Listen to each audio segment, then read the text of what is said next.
Welcome to the deep dive. Today, we are jumping right into a world where innovation is moving at, well, frankly, an incredible speed. Yeah, it's really something else. We're focusing on artificial intelligence and quantum computing.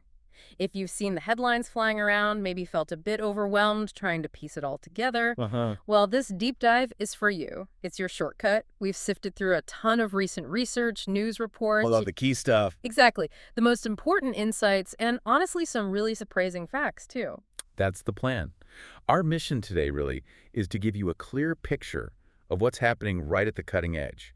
We've got material covering, everything from AI getting way better at understanding language. Which is fascinating in itself. Right, to breakthroughs in robotics and even stuff that makes you rethink what humans are uniquely capable of. We'll try to connect those dots for you. Okay, let's kick off with something that kind of blew my mind.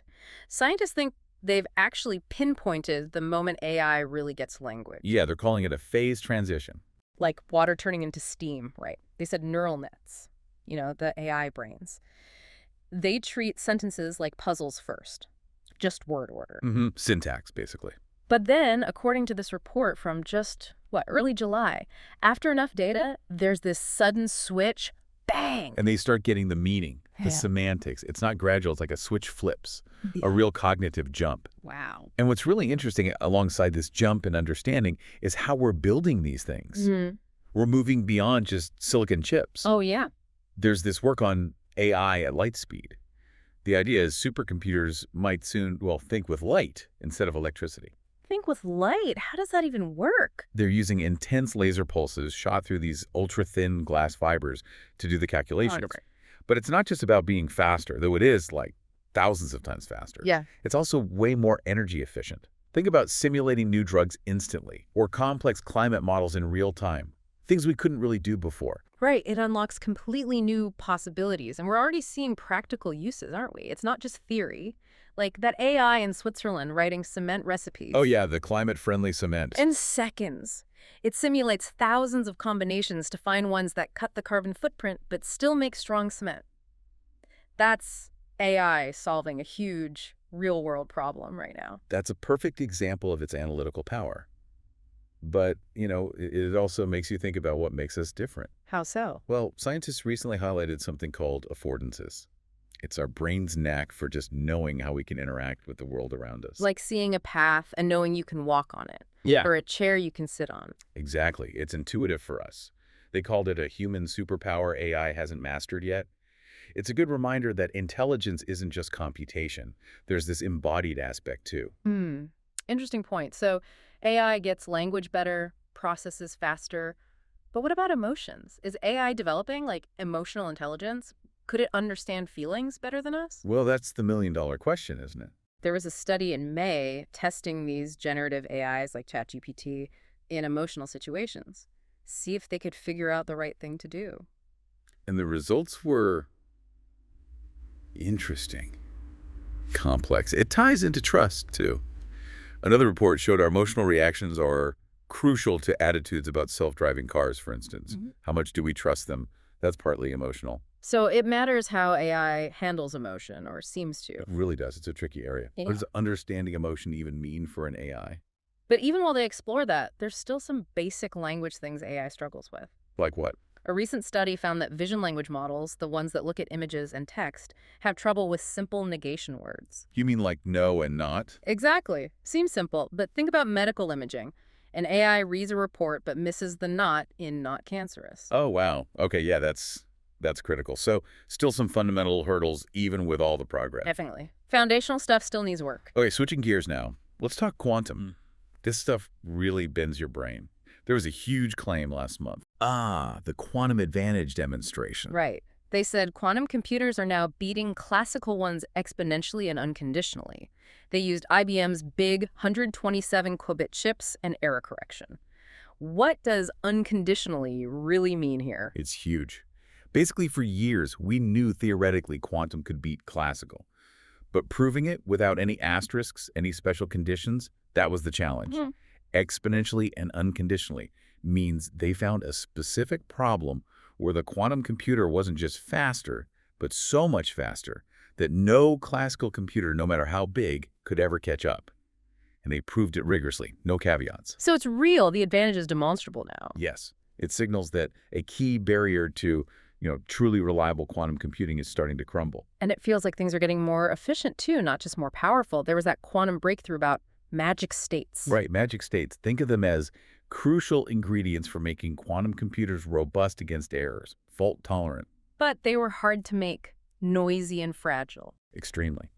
But this breakthrough makes creating them easier, faster, and way less noisy. That's a direct quote. Okay, that sounds significant. It is. And then you add things like that new qubit amplifier from Chalmers engineers, 10x more efficient. Yeah. Little improvements like these add up, making stable quantum computers feel much closer. And these gains aren't just about building better computers. Quantum tech is finding uses elsewhere, too. Oh, yeah. Beyond just computation. Definitely. Take this device reported in mid-June. It uses ultra-cold atoms to measure 3D acceleration really precisely. The kicker, it does it without GPS. Without GPS? Wow, how is that possible? It relies on quantum principles with these super-cooled atoms. It was thought to be almost impossible. But imagine navigation systems for drones or submarines where GPS doesn't work or gets jammed. Yeah, that's a game changer for navigation in tricky spots. Incredible. All right, let's move on to robots. It feels like they're getting creepily human sometimes, like gaining senses. There's definitely a push towards more human-like capabilities. I saw something about revolutionary robotic skin made of gel. It lets robots feel heat, pain, pressure. That's the idea. It's about making robots safer to interact with and better able to sense their environment, maybe react to damage, which ties into that other development. The self-healing muscle. Exactly. From May, robots with muscles that can detect a puncture and then repair themselves. It points towards robots that are much more resilient, more adaptive. And it's not just about feeling. It's about moving through tough environments, too. Remember the robot bird? Oh, yeah. Flying at 45 miles per hour through a forest. With no GPS. Yeah. And no light. That's amazing navigation in a complex, cluttered space. A huge challenge. How did they even do that? Advanced sensors and algorithms, likely mimicking how animals navigate. And speaking of adapting, what about that real-life transformer drone? The one that changes shape, flies, then lands and rolls. Yeah. Morphing mid-air to switch from flying to ground operations. That kind of versatility opens up so many mission possibilities. Okay, the tech is impressive, but some designs are just wild. Handy octopus robot. Yes. Inspired by how an octopus's nervous system works, all distributed, it senses its surroundings and adapts its grip and movement on the fly. Very clever. And then, I have to ask, light-driven cockroach-cyborgs? Seriously? Yep. Actual cockroaches, guided by a tiny UV light helmet for autonomous navigation. Okay, why? Bio-inspiration. Nature has solved a lot of these problems already. Sometimes the best way forward is to look at evolution's blueprints, even the creepy crawly ones. It shows how researchers are thinking outside the box. And beyond the physical design, there's a growing focus on how robots interact, their social role. Social robots. Yeah, one study even looked to horses, believe it or not. Horses? How? Horses' main inspiration, the headline went. It's about seeing robots not just as tools, but as active partners, like how a therapy horse responds to people. Interesting. So more collaborative. Exactly. Which leads to another challenge. How do robots learn effectively without needing constant human supervision? A May study explored simulations allowing robots learning without us. Letting them figure things out on their own in virtual worlds first. Precisely. Cutting humans out of the early repetitive testing loops, it could massively speed up how robots learn complex tasks and become truly autonomous partners. Okay, all this progress, it inevitably leads to the big societal questions. Let's start with jobs. A study in June had a pretty stark headline. The half of today's jobs could vanish one. That's the one. It's a serious warning, urging countries to get their workforces ready for, well, potentially massive disruption. It highlights the scale of the potential economic shift. It's not a small change we're talking about. And that scale brings up huge ethical questions, especially for young people. Another June report was quite forceful. What did it say? It urged for guardrails. Education urged to protect adolescent AI users. Basically, warning about the risks of manipulation, exploitation, AI's influence on developing minds. Right. It's not just about the tech itself, but how it interacts with vulnerable users. We need safety measures.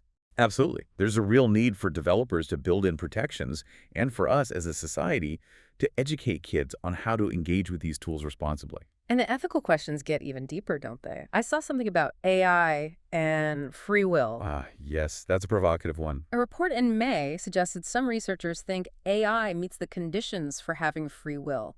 What does that even mean? Well, it touches on philosophy. As AI gets more complex, makes choices based on its own internal reasoning, maybe even reflects on its actions. Does it start to look like it has agency, like it meets some definitions of free will? Wow. If that's even potentially on the table, it really underscores the need to give these systems a strong moral compass, right? To ensure they align with our values as they get more capable. It definitely pushes our understanding of what intelligence and agency are. But on a more down-to-earth level, think about AI in education. Right, there was advice for students. Yeah, experts urging students back in May to basically embrace the technology. Not for cheating, obviously. No, but as a tool. Exactly. Yeah. As a tool to speed things up. Research, drafting, analysis, view AI as something to enhance learning and productivity. Because, let's face it, these tools are going to be everywhere in their future careers. So we've covered a lot of ground just now. It's been a real sprint through some incredible breakthroughs. AI understanding language, quantum computers cracking impossible problems. Robots feeling and healing. Yeah, Aren't it's they? just the pace is staggering. A technological revolution happening right under our noses. And the key thing, I think, is that this isn't just abstract science anymore. It's not just lab experiments. These advances are genuinely starting to shape our everyday lives, how we work. Even how we think about thinking. Right. Our whole understanding of intelligence is being challenged, reshaped by this technology. It affects everyone. Which brings us to the final thought for you, listening right now. When you consider this incredible speed, AI and quantum tech moving so fast, and gaining skills we used to think were uniquely human understanding meaning, maybe showing signs of free will, sensing the world, how do we need to adapt? How might our own definition of intelligence or even our role in the world need to change in the years ahead? What new questions does all this make you want to ask?